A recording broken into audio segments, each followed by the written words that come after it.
Guys, sorry that this review is a little bit late. I went to a wedding over the Memorial Day weekend. It's Memorial Day, right? Not Labor Day. Yes, Memorial Day weekend. And then when I got back in town, my Stars wasn't working. Like, I could watch Stars East, but I couldn't watch Stars West, and that's the one that American Gods was on. So I ended up watching this episode of American Gods like not too long ago. And you guys also know that I need about 2 days to do research so I can give you the correct information in a thorough review. So now that I've done all my research, I am ready to give you the American Gods review that you all deserve. So let's get into this review. This episode opens up with like a stop action live animation part of the show, which kind of reminded me of like Kubo and Shoestrings. I don't know if you saw that movie, but it's a really good like animation, stop animation movie. I watched an interview with Brian Fuller, and I forget the other dude's name, the creator of this show, something Green, I think. Brian Green? No. Well, anyway, Brian Fuller, in the interview, he talks about that they had a lot of information to get out about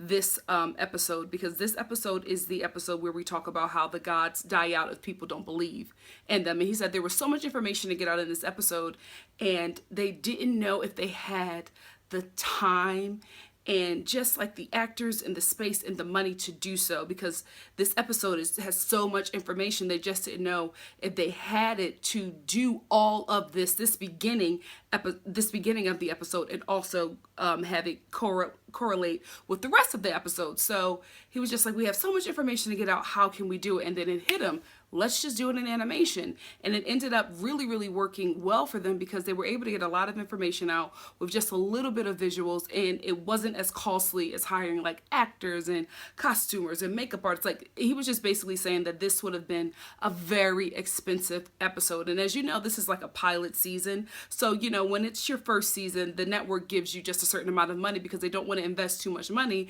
If the show tanks, that's a huge loss for them. So because of, you know, budgets and everything, he was just like, we're gonna go with the animation and get everything that we need to get in this episode in, and not really break the bank, but still get the point across. And I'm glad they did it, because it was different, you know, and that's what I like about this show. It was something new for this show. Not new that I have seen, but it was something new, it was something different, and they really were able to convey a lot of information. So basically, there's this tribe from Siberia led by this female leader named Atsuya, I think. She leads them here under the direction of Nanyunini. Under the direction of Nanyunini, and they're coming to America in search of like food and prosperity. And right before she treks over to America, she loses her daughter, and I guess that was like a symbol of, you know, the sacrifices that were made. One thing that I noticed about American Gods is that it was explained earlier, but it's really hitting me, especially with this episode, is that this entire book, this series, this show, it is truly an immigrant's story. Really is, because especially with this stop animation, this first part of the show, it really shows the sacrifices that were made, because Atsuya, she loses her child in this trek here, and she also eventually later on loses her life as well to make a better way for her tribe or her people. She follows Nanyunini's word, and she comes here to America and in search of food and prosperity, and she doesn't see it. Like, the land is dry, there's not really a lot of things going on here, and they're just like, you know, Nanyunini, what's going on? We followed you here, and it's not what we thought it would be. And then she like prays to Nanyunini, and it's specified that the veil, I guess, or the walls of communication were a lot thinner back then to talk to gods. So she was able to talk directly to Nanyunini, and Nanyunini lets her know that you will have a prosperous life, or your tribe will be able to prosper. However, there's going to be a sacrifice or something very difficult that you're going to have to do. And then I don't know if this is Nanyunini or if this is the buffalo, and maybe you can tell me what it is in the comment section below, but I thought that this was the buffalo that came, because right as she was praying, this buffalo comes and with their horns pierces her through the heart. Now, I read in another recap of this show, of this episode, that the buffalo was actually Nayunini in flesh form instead of in bone formation, because that's how Nayunini is shown in the beginning. And I'm just like, is it really Nayunini, or is it the buffalo? Because this is expounded more in the book, but also in the series, it takes a whole different turn. So guys, I'm not sure. I really have no idea. For me, I thought it was the buffalo. That's why I was like, is this the Native American tale? Because then after the buffalo pierces her, Atsuya, through the heart and drags her off, all of a sudden these people show up in the woods. And I'm like, is this the Native Americans? I really think that this is the Native American tale, but from everything that I've read, they said it's not. So I don't know. But anyway, these people appear in the woods, and to me, the bone structure and I just thought that they were Native Americans. They show up, and I guess Atsuya's tribe is upset that she was sacrificed, so they don't accept the offerings that is given to them by the Native Americans. They like knock it out of their hands, and then all of a sudden this Native American leader just like does this signal, and all of these arrows just start going through the bodies of Atsuya's tribe, and they all die out, but the children survive. And I guess because the children are hungry, they just forget that their parents are laying dead, and they start eating whatever bread that this tribe that has been on this American soil, Native Americans, gives them. And then they start to, I guess, start to believe and morph into these other tribes and abandon their probably culture or faith and beliefs, and now just morph into this other tribe. And it's explained that gods are powerful, but man is even powerful because gods live through the thoughts of man. With the adults from Atsuya's tribe dying out, so did Nayunini, because the kids just morphed into whatever this new tribe was, so they didn't even know anything about Nayunini anymore. So because of that, Nayunini died out. And that pretty much plays into this episode, because this episode is about old gods trying not to be forgotten and new gods trying to absorb old gods. So if you watch the beginning of this episode, you basically get the entire episode. Like, this is what you see in the beginning is basically what the entire episode is going to be about. So another thing that I want to mention that I left out earlier, there's a scene with Atsuya praying to Nayunini, and while she's praying, the voiceover talks about that she's doing this because this is what she learned from her grandmother, her grandmother's grandmother. So this, like, the grandmother is a huge part of this show. And I guess because the grandmother is the matriarch and the heart of the family, so maybe that's why we get like this constant grandmother theme, or maybe the grandmother is like the keeper of the culture and the faith in a family. Maybe that's what it is. I'm not sure what the dynamic is, but I have noticed in every episode, like, grandmothers are mentioned a lot. And I know it's because grandmothers have a very powerful source within the family. My own grandmother, I think I talked about this before, when she passed, like, my family was like, she was like the root and the soil of our family. So like when she passed, the family just went all kinds of ways. And it was so weird watching her influence, you know what I mean? How from the day she passed up until her funeral, and even like 10 years later, the family is so different without this one person. Maybe the grandmother is just, aside from being the matriarch, is like the keeper of gods. I don't know, guys. I don't know, but I know that I keep on hearing it throughout the season, and I know it's a really important part, and hopefully I'll figure it out at some point. But I noticed that I'm just like, wow, grandmothers are really important. I can't wait to be a grandmother. Then we head on over to Shadow Moon's hotel room, where Laura is there, and then we get right back into where the last episode left off, where Shadow Moon is seeing Laura for the first time. And we get this really comedic scene where Shadow Moon is just like really, really shocked, and Laura is sitting there. She's like, "Hi, puppy," and he's like, "Hey, what are you doing here?" And Shadow Moon is shocked. He throws a pillow at her just to make sure that she's real. And this whole episode, I'm kind of like, not disappointed or weirded out, but I don't know. Like, Shadow Moon is really weird to me, because I'm just like, you have seen all of these things happen up until now. So I get it. Your dead wife is surprising, but there's just a few things that happen where he's so surprised, and I'm just like, dude, you made it snow, okay? Why are you so shocked about the weirdness of your life at this point? Anyway, Laura wants to talk about, you know, her rising from the dead, and she basically wants to get over everything, the past, you know what I mean? Like, she's just constantly saying, let's move forward, let's move forward. And Shadow Moon is just like, no, I know that you're dead, I'm glad that you're back, but now we need to talk about you cheating on me. Just like a man. Like, he don't want to talk about anything else. His dead wife is sitting there on the bed talking to him, and he wants to talk about why she cheated. Not about, like, how did you get back here? But he wants to know, why did you cheat on me, and why did you cheat on me with that guy? Men. And I've said this before, and I'll say it again. I love how Shadow Moon looks through Laura's eyes. I love that he's her sunshine. I don't know. Just as a woman, I guess, or just like as a really cheesy girl who's in love with love, I love the way, like, just he's so bright and just angelic to her now. And it's so weird when you put it next to the fact that she could not stand him, she could not stand her life, and now that she's dead, this guy is her world, her son. We also see Odin's, Mr. Wednesday's ravens throughout this episode, and then we even get a more in-depth interaction with Mr. Wednesday and his raven, and I'm starting to see a connection here a little bit more now, because I think somebody in the comment section told me that Odin used to, Mr. Wednesday, he used to have like these, in the old telling or tells, whatever, he used to have these two ravens and wolves, but the ravens were the ones who would fly around and spy on different people for him and give him information. That's how Odin is so wise, because he has spies all over the place.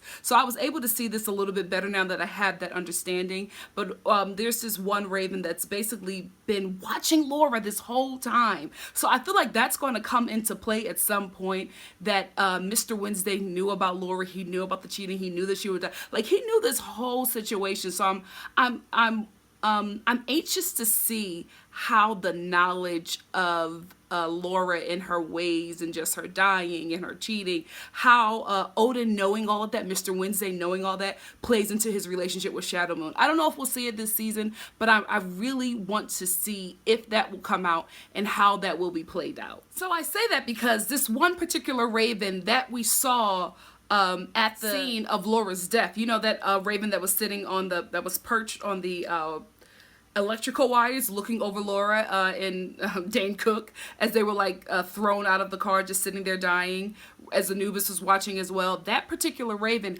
goes to Mr. Wednesday and lets him know that Shadow Moon is talking to Laura. So that gets Mr. Wednesday up and ready and gets him out and makes him like anxious to get to Shadow Moon. And I'm like, why? What is going on here? While the raven is snitching to Mr. Wednesday, we cut back to Laura and Shadow Moon, and they're basically just having the conversation about their relationship. Shadow Moon is still like really weirded out, but he wants to get the information. He wants to get the tea on why Laura was cheating. And Laura, for some reason, and I don't know if she was told to do this by Anubis or Mr. Ibis. Yeah, Mr. Ibis.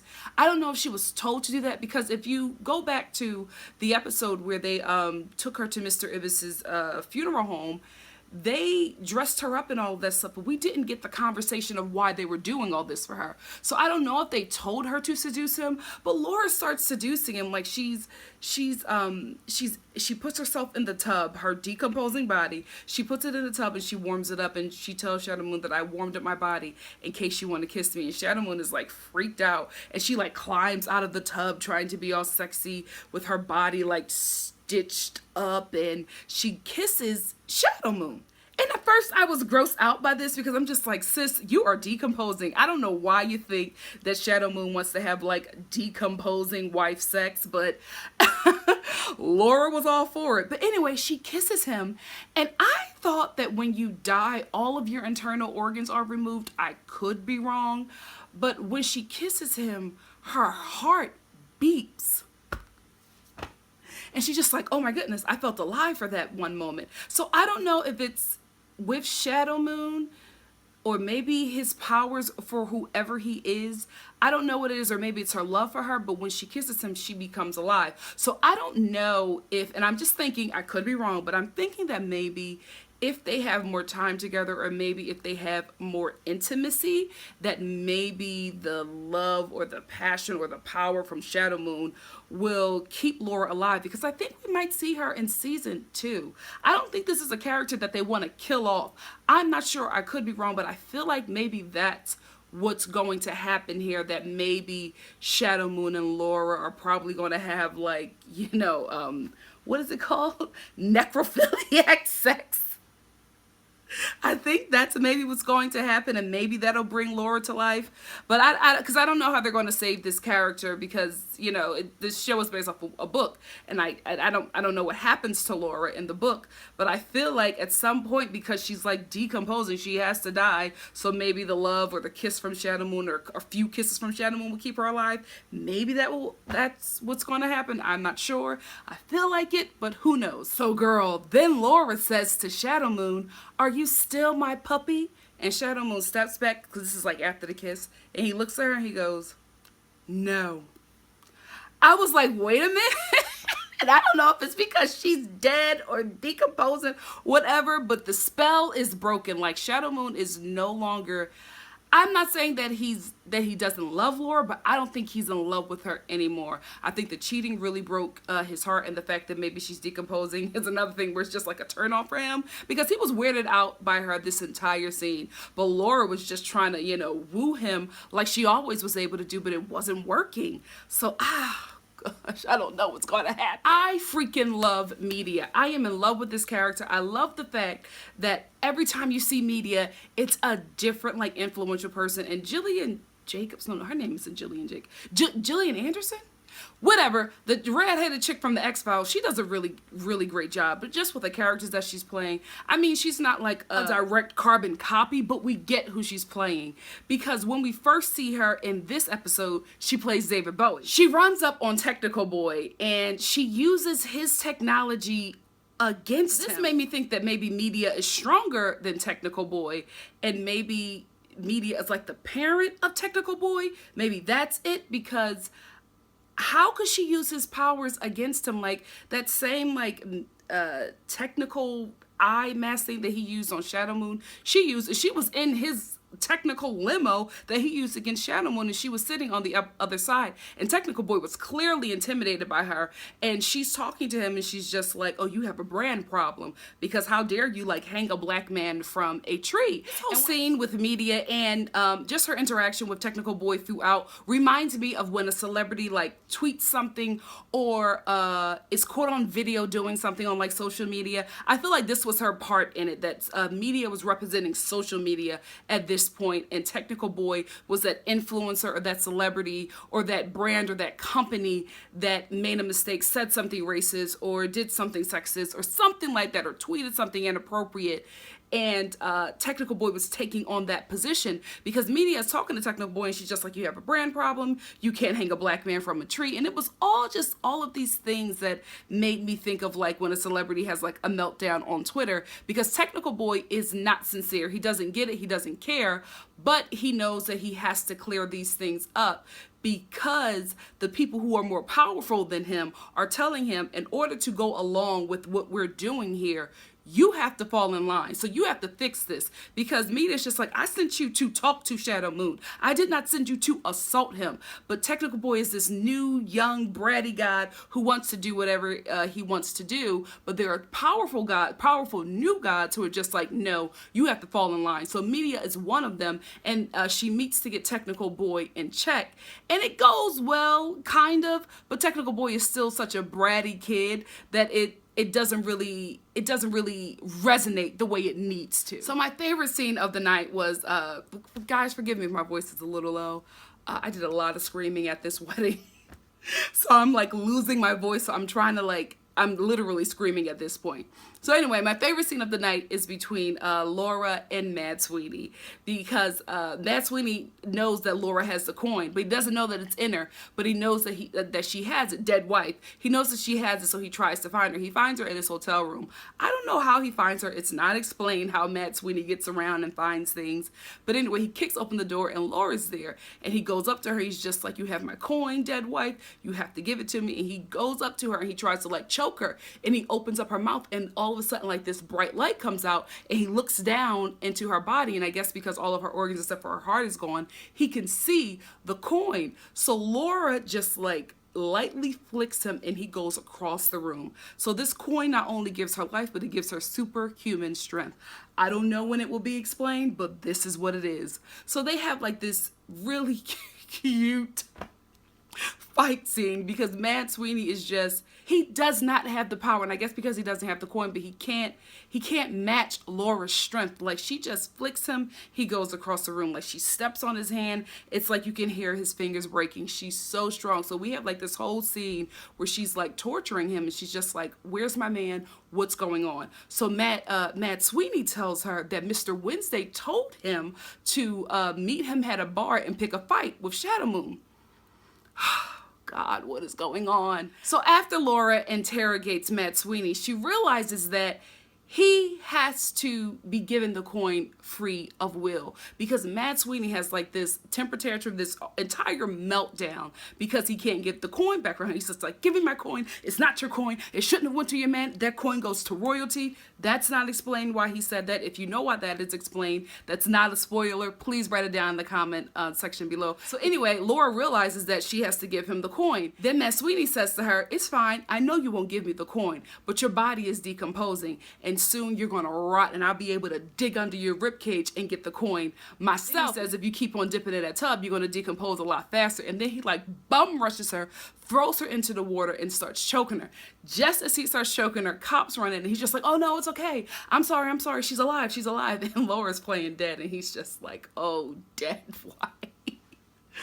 Favorite scene of the night, hands down. It's like little clips and zoomed in and far out shots of Shadow Moon and Mr. Wednesday. Those were all of media. Media was sending these pictures to the local detective in the area because the local detective, a bunch of cops arrest Shadow Moon and Mr. Wednesday for robbery. And as they're being interrogated, she says to them, she's just like, who did you mess up with? Like, you're in deep crap with somebody. Somebody went to great lengths in order for me to find you. She's like, I'm getting faxes from broken fax machines, faxing me coordinates and pictures and all types of things to find you two. So what did you two do, and who did you do it to? As she's interrogating them, trying to find information, I think she gets a call. She leaves. For some reason, she leaves. And Mr. Wednesday and Shadow Moon are left alone. And Shadow Moon is just like, what is going on? You have to tell me something. So then Mr. Wednesday and Shadow Moon are split up. They're split up into these different interrogation rooms. And in one interrogation room, Mr. Wednesday is there with the detective,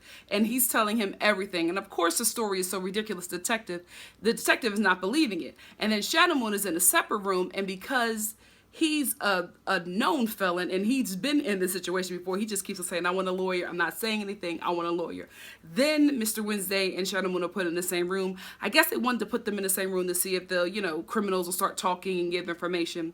While they're in there, Mr. Wednesday is, he has his cuffs up, and there's like a spider like crawling through the cuffs. And if you look closely, you can see that the spider is very, very colorful because the spider is Mr. Nancy, a Nazi.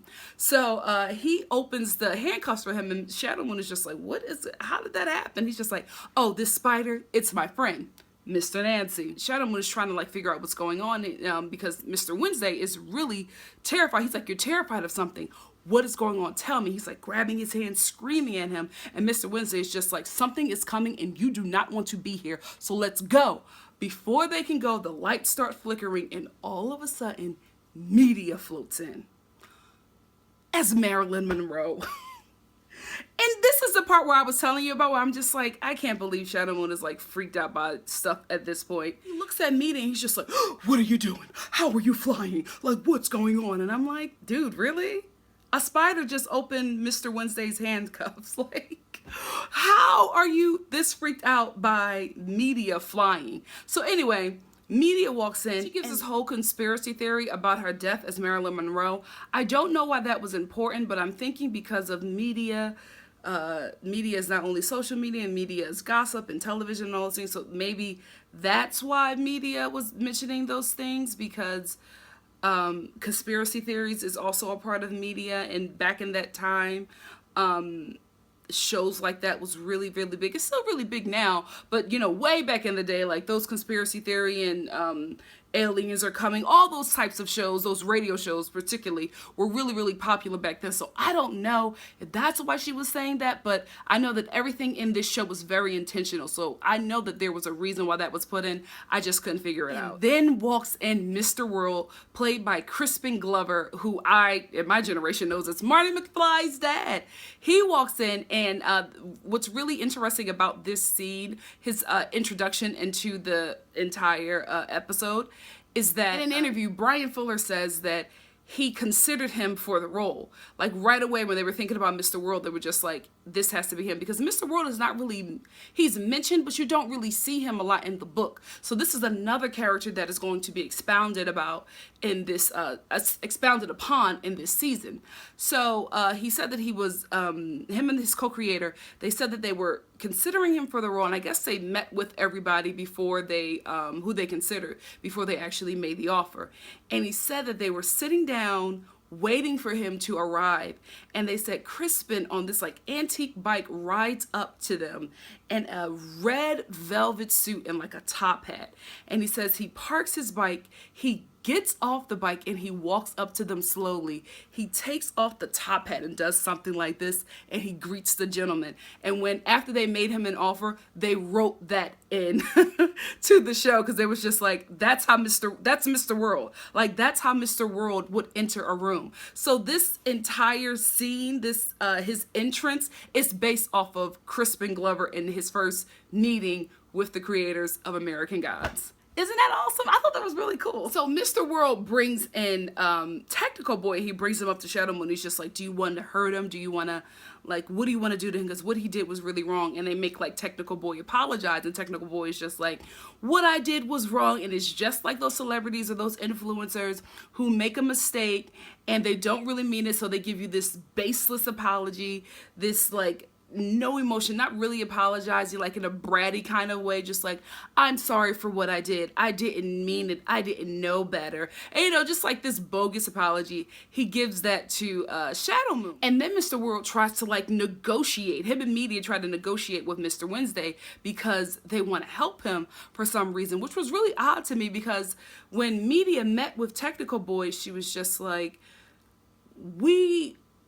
you were supposed to stop Mr. Wednesday by speaking to Shadow Moon and getting him off track. You assaulting Shadow Moon brought him even closer to Mr. Wednesday. And with Shadow Moon believing in him, he's giving Mr. Wednesday the power that he needs to become I guess like a full-fledged, believed upon, fully conceived and faith-filled God.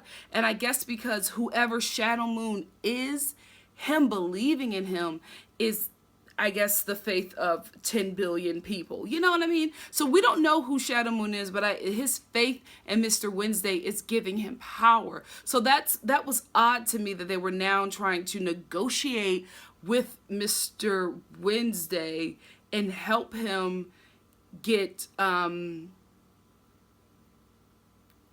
more believers. It was just weird to me. I'm just like, why are you guys negotiating, creating a bomb and, you know, putting his name on it and people worshiping this Odin bomb or whatever, or having this bomb of Odin, Mr. Wednesday, on their mind and putting belief into him and making him stronger. I don't know what was happening there. I didn't really understand that. My only thing that I could think about is maybe Mr. World and Media wanted to join forces with Mr. Wednesday as a way to absorb his power. And I guess them helping him could actually make them stronger. I don't know.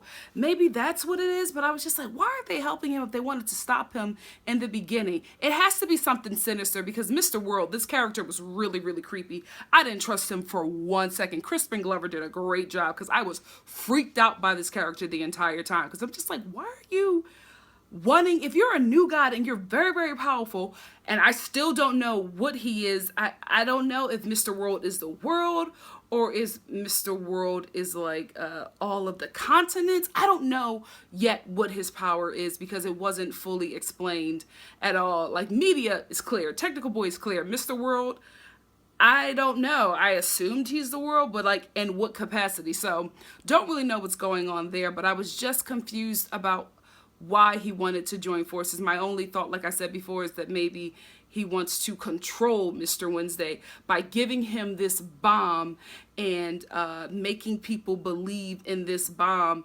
That's still him controlling how people worship him. Is that it? Did I just stumble upon something? I don't know. So I was just really confused as to what was happening there, because then Mr. World lets him leave. Like, he lets Mr. Wednesday and Shadow Moon leave, and then he like starts disrespecting him, and Mr. World is just like, you would you hope to get as old as he is, and like fluffing up Mr. Wednesday. And then he tells him, like, show some respect. And Techno Boy's like, I don't have respect for this. I don't have respect for this kind of God. And then, like, Media blows him a kiss and knocks out his 2 front teeth. It was a great scene, but I'm just like, my mind is all over the place because I can't really make sense of it. I just don't understand how Mr. Wednesday went from being very fearful to then, like, knocking negotiations of Mr. World out of the way, and then Mr. World releasing him and letting him go, him and Shadow Moon leave, and then they like leave out the entire police department. Yeah, the entire police department is just, they're all like ripped to shreds. Then all of a sudden there's this tree that starts like attacking Shadow Moon, and while they're running out, Mad Sweeney is in a police car. He sees a light, he sees what's going on. He gets out because of 2 police officers that was in a car with him that arrested him go into the police department, and I guess they're ripped to shreds by a tree. And I'm just like, what is going on? The only thing I could think of is that maybe that tree is the same tree that he saw in the bone orchard where he saw the buffalo. Guys, I don't know. But I still love this show, and I'll be here next week to review it. If you know anything that is not a spoiler but that will help me with this episode, please write it down in the comments section below. I did a lot of research for this episode, and I couldn't find anything, and I think it's because a lot of the stuff in this episode is stuff that is expounded upon in this series, but it's not in the book, because a lot of these characters are fleshed out a bit more, and so they're just taking these new avenues, so we're all just figuring it out together instead of really having previous knowledge of these characters from the book. So yeah, guys, I couldn't find a lot. So I'm just really just picking stuff out of my brain and trying to put together what I saw. But if you can explain to me why Mr. World didn't kill Mr. Wednesday or try to attack him, why he wanted to negotiate with him, I can only think that he probably wants to do that to control Mr. Wednesday, and Mr. Wednesday doesn't want to partner with the new gods because he feels like he'll be absorbed. I don't know. I really don't know. I feel like maybe Mr. Wednesday is Ninanuya in this situation, and Mr. World is the buffalo. I don't know. So many questions, more than I've had in a long time. So if you could help a sister out, please write it down in the comment section below. And thank you so much for watching. I thoroughly enjoy reviewing the show and dialoguing with you guys. If you like what you see here, please like, comment, subscribe, and share. And I will see you next week for the following episode of American Gods. Hopefully I'll have my voice back, because right now it is a struggle speaking. But I love to do this for you guys. So see you guys then. Have a great weekend. Bye-bye.